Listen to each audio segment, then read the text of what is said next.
What's up everybody, Jason Page here. Welcome back to another light painting tutorial. In this tutorial, I'm going to talk about the color hoods from light painting brushes. For this tutorial, I'm only going to use two hoods. I'm going to use the orange and the yellow hood to illuminate the scene that is behind me. The thing that I love most about the color hoods is the hood itself. The hood itself blocks the light source from being seen by the camera, so you don't have any unwanted light streaks in your image. The color hood allows you to work within your scene, physically going through the scene, being a part of your image by literally touching things with light. Just like a painter would paint on a canvas, you're doing it in your three-dimensional space, walking through, physically touching things with light. The first technique I'm going to show you is simply walking through the scene and illuminating the bridge from a little bit of a distance. The second part of the technique is I'm actually going to get a little bit closer to things, and as you'll see, when you really get into the scene and touch things with light, you'll create a much more dynamic and I think appealing light painting image. The first technique is simply walking through, kind of holding the lights back and just getting a flood of light in the scene here.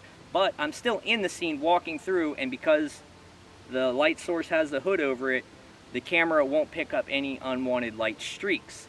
I'm gonna go ahead and run through the first one now, just using the yellow and orange color hood with obviously the universal connector attached to the Coast G26 flashlight, using two G26 flashlights, two universal connectors, and the orange and yellow color hoods. Starting the exposure now, settings are ISO 200 at f8, shooting on bulb mode. I'm going to go ahead and turn on the flashlights and start to illuminate this scene. As you'll see here, I'm just kind of going up and down. As I walk down the bridge, I'm physically in this scene as the exposure is running. The one thing I'm being really careful of is to keep the lights off to the side. I want to make sure that I'm not blocking the light being recorded by the camera. As you see at the end here, I'm going to switch really quick, and I'll make sure that the lights go off to the side, that I'm not standing in between the camera and the lights being recorded. The other thing you might notice is I'm moving pretty quickly, going up and down in these random patterns, and this is because I just feel like it blends the light better when you do it this way instead of kind of focusing on one area. I like to just move around a lot. And this is going to be a pretty quick exposure. That's the end of it, and we'll see what we got. And as you see there, it illuminates the scene pretty well. We've got some nice color on the bridge. You've got the yellow and orange kind of blending together, and I think it looks really nice with the blue sky. Now what I'm going to do is add in the second part of this technique. So that first technique is kind of what I think of as my base coat. I'm going through the scene, just adding light to the scene, bringing out details of the scene itself.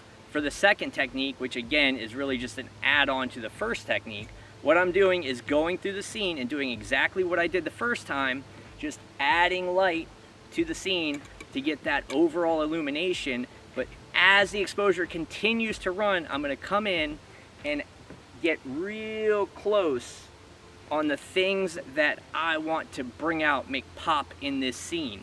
And this is going to be all of these posts as well as the metal tops here on the post.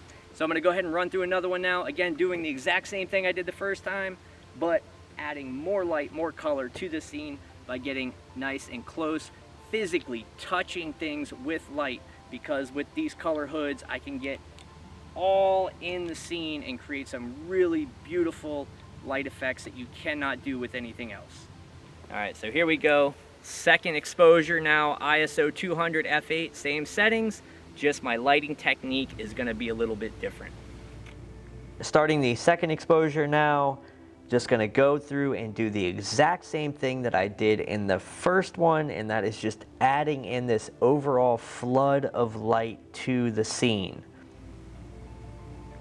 Again, the main thing, just making sure that I'm not in the way of the camera being able to record the projected light in the scene.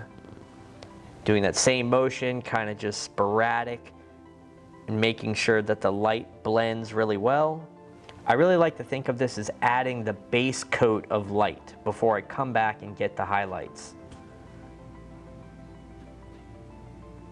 Now I'm going to go back in and bring out the details and the parts of the bridge that I really want to highlight.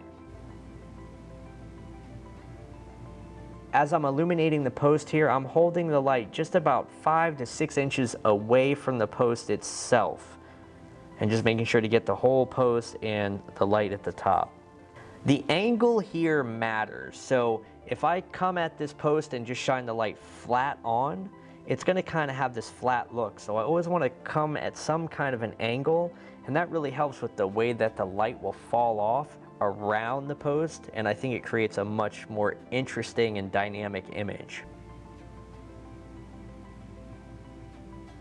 On the post on the back, I'm actually going to illuminate the post a little bit slower than I do on the posts that are closer to the camera. And this is because distance in your light painting also matters. So the further you are away from something, the less the camera has the ability to pick up that light. So the slower you move, you're giving it more time, more ability to be able to pick up that light, to make it more even towards the posts that are in the front, where you can move a little bit quicker. You might be able to tell as I move back towards camera here, I'm going to move a little bit quicker as I illuminate these posts.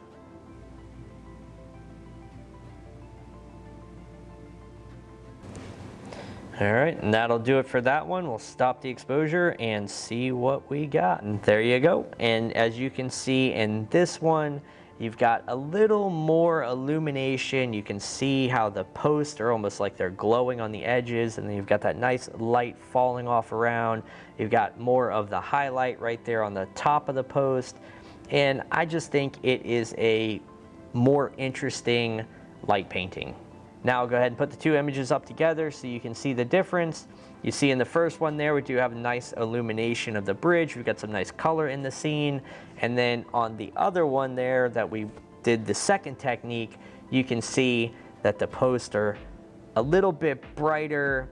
And again, I just think it creates a more interesting and more dynamic light painting image. So those are the two techniques that I use to illuminate all my light painting work. The second technique is really just an extension of the first technique, and that is what I do to illuminate 99% of my light paintings. I'll go through and I lay down that base layer or base coat of light, and then I'll go back in and literally just touch different areas with light that I want to be highlighted, or a specific detail I want to bring out in an image or something like that. I'll go through and literally just touch those things with light. I really love light painting in this way because it makes you a part of the image. You're in it. You're literally, you can look at an image and be like, oh, I was right there. I touched that area with light. Light painting, again, complete and total magic. We're going through using light. What better medium to communicate with than light? Over time, and then somehow magically the camera compresses this light, this three-dimensional space, all this time into one single photographic frame. And using this technique, you can see over the time where you've been in that image. I find it absolutely fascinating. I'm sure you can tell I'm a freaking light painting nut. Anyway, hope you guys enjoyed the video. If you did, please do give me the thumbs up down below. Any questions or comments, down in the comment section. I'll try to answer anything that I can. If you haven't subscribed yet, please do hit the subscribe button down below. As always, thank you guys very much for the support. It is greatly appreciated. And until the next video, get out there and get creative.